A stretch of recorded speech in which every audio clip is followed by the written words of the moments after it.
Nay, tingnan mo tong balita. Oh, ano yan, anak? Nanalo tayo ng loto, Nay! Mayaman na tayo. Oo, Nay! Teka lang, ipopost ko to. Nanalo kami ng loto. Mag-ready na ako, anak. Madami-dami ata tayong bibilangan ng pera. A few moments later. Anak, tara na. Kunin natin yung pera. Hello. Nakita ko yung post mo. Nanalo pala kayo ng loto, oo. Ba't pala andito ka? Di ba crush mo ko? Liligawan sana kita. Che! Di ba nireject mo ako dati? Peperahan mo lang ako eh. Hoy, lalaki ka! Alam ko na balak mo. Porket nanalo kami ng loto, jujuwain mo na tong anak ko? Hindi ko naman po peperahin yung anak nyo. Ay, oo, Mare. Hindi naman peperahan ng anak ko yung anak mo. Oh, ba't nandito ka?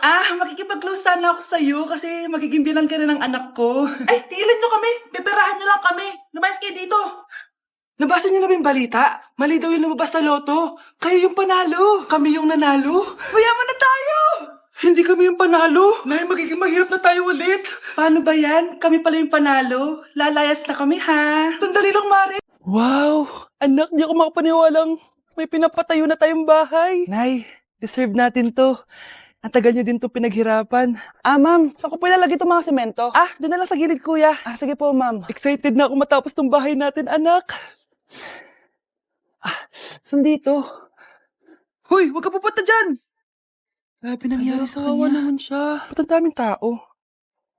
Engineer, anong meron? Ma'am, yung isa sa mga trabahador namin, nakuryente tapos natabunan ng semento. Ayun, namatay. Ha? Paano nangyari yun? May nag-utos ata sa kanya na ilagay yung semento sa gilid. Madami live wire dun eh. Ay. Ang problema, ma'am, kung tatanggalin pa namin yung katawan niya sa ilalim ng semento, baka hindi agad matapos tong bahay niyo. Hindi pwedeng hindi matapos agad tong bahay na to. Di bale, babayaran ko na lang yung pamilya nung namatay. Nay, sigurado ka ba? Sige po, ma'am. Sige na, ituloy nyo na yan. Congrats po, ma'am. Natapos din yung bahay nyo. Ang ganda, di ba? Wow, ang ganda. Maraming salamat, engineer. Una na po ako, ma'am. Anak, tara, pasok na tayo. Wow, ang ganda ng loob. Nay, hindi talaga ako mapakali na may bangkay dito sa ilalim ng bahay natin. Huwag kang okay, anak. Kasalanan niya naman kung bakit siya namatay eh. Ay, matutulog na lang ako sa bago kong bahay. Wow, ang ganda ng kwarto ko. Ano yun? Kasalanan mo kung bakit ako namatay. Nay! Nay, aamin na ako sa crush ko. Go, anak! Sana magka-jowa ka na agad. Hello? May aaminin ako sa'yo. Crush kita. Crush mo ko? Yak, kadiri ka. Di kita gusto. Nay, na-reject ako. Sakit. Ganyan talaga, anak. Hanap ko na lang ng iba. Marami pa dyan. A few moments later. Ang gwapo mo naman. Single ka ba? Oo. Gusto ko na magka-jowa. Ako, pwede ako maging jowa mo. Sige, so tayo na? Oo, sinasagot na kita. Yes, may girlfriend na ako! Nay, may good news ako sa'yo. May jowa na ako! Talaga ba, anak? Parang ang bilis naman. Siyempre, Nay, ang pogi ko eh. Nay, nasa labas siya. Sige anak, papasukin mo. Hello po, tita. Mare? Mare? Magkakilala kayo? Oo, anak. Kumari ko yan eh. Pero, Nay, jowa ko siya. Uy, be, gala naman tayo minsan. Punta tayo Tagaytay. True, be. Ang ganda ng bagong bukas na coffee shop doon. Ang sarap mag-story. Tara na, pwede ako bukas. Tara na, mga 5:30 AM kita na tayo sa bus station, ha? Baka drawing na naman to, ha? Matutuloy yan, be. Nakapag-alarm na nga ako, eh. Gigising ako, promise. Asan na ba yung mga yun? 6 AM na. Alas na tong bus papuntang Tagaytay, ha? Puro kayo drawing, ha? Teka lang. Ano ba yun? Ano ba yun, be? Bakit ka tumatawag? Ano na, be? 6 AM na. Akala mo pupunta na Tagaytay. Di ako pinayagan eh. Sorry, be. Hindi ka pinayagan o tinatamad ka lang? Baka gusto mo sabihin ko sa nanay mo na 3 subject yung bagsak mo. Ito na nga, be. Maliligo na ako. Wait mo lang ako, ha? Ay, yung isa pa. Hello, be. Di ako makakapunta. May sakit ako. Sakit. Lalong lalala yung sakit mo, be, kapag nalaman ng nanay mo na boyfriend mo yung anak ng kaaway niya. Ay, be, magaling na pala ako. Nakakalakad na ako. Ang sweet niyo naman. May paregalo ka pa, ha? Ano yun? Scarlett? Anong ginagawa mo dito? Manloloko ka! Pinagpalit mo ko dito sa matandang pangit na to? May paregalo ka pa, ha? Eh, sa akin nga, wala ka binibigay na regalo, eh. Scarlett, magpapaliwanag ako. Manahimik ka.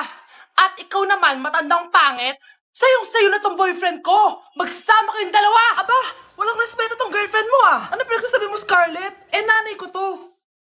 Excuse mo lang yan. Eh, mukha nga nagtatago ka kanina eh. Nagtatago ako kasi isusurprise namin yung tatay ko. Ganito babae ba yung gusto mo, anak? Yung walang modo? Nay, pagpasensyahan niyo na siya. Tita, sorry po. Anong sorry? Matandang pangit ako, di ba? Lumayas ka dito, babae ka. Sorry na, tita. Ayaw mo lumayas, ha? Brownie! Good boy! Tumakbo ka na. Dami nito Mukhang makakabili na ako ng bagong phone. Ha! Nahuli din kita! Ikaw pala yung kumukuha ng mga class funds natin? Oo, ako yung kumukuha. Bakit? May problema ba? Ang problema ko, ikaw. Ako pa sinisisi mo na kumukuha ng class funds, eh ikaw naman talaga? Isusumbong kita kay ma'am. Wala ka namang ebidensya. Ikaw ang isusumbong ko dahil naniniwala naman sa akin si ma'am. Humanda ka sa akin, Samantha. Wow, may bagong phone si Samantha. Sana all. Bigay ito ng parents ko, guys. Class! Sino naman kumuha sa class funds? Si Scarlett po yung kumuha, ma'am. Pagsabihan nyo nga yan. Ako na naman? Nagpapatawa ka ata, Samantha. Talaga ba, Samantha? Kitang-kita ko na kumuha ka dito. At narinig ko, nabalak mo na naman si Scarlett. Ma'am, di po ako yun. Gagawin mo pa ako sinungaling? Diyan ka naman magaling, di ba, Samantha? Sa pagsisinungaling? Sumama ka sa akin sa principal at ipapatawag ko yung magulang mo. Buti nga sa'yo, Samantha. Deserve mo yan. Nag-uumpisa pa lang ako. Be, may alcohol ka? Thank you, Okay, class, bring 1 sheet of yellow paper. Hello, yellow paper? Okay, mag-start na tayo, class, may yellow paper ka? Meron, be. O, eto. Thank you, Be. Okay, class, number 1. Ano, wala palang ballpen. May ballpen ka, Be? Yung totoo, be, nag-aaral ka ba? O, eto. Thank you, Be, Bait mo talaga, Be. Okay, class, before we start pala, bring out your calculators. Q.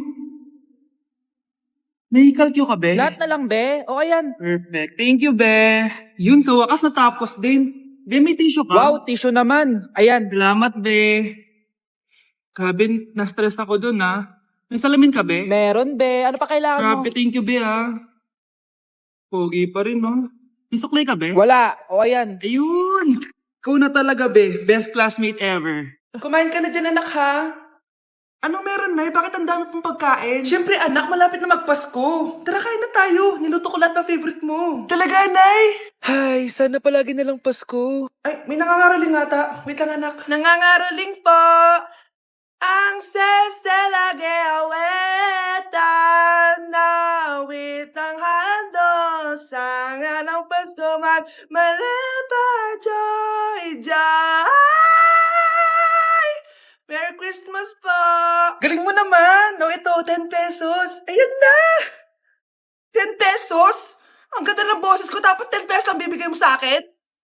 Alis na nga ako, kuripot mo. Wow, demanding pa. A few moments later. Okay, class, mag-exchange gift na tayo. Wow, ang bango neto. Thank you. OMG, bagong bag. Alam mo talaga yung gusto ko, Thank you. Nasaan na kay exchange gift ko? Wala yung ka-exchange gift mo, be. Absent siya. Bawi ka na lang next year.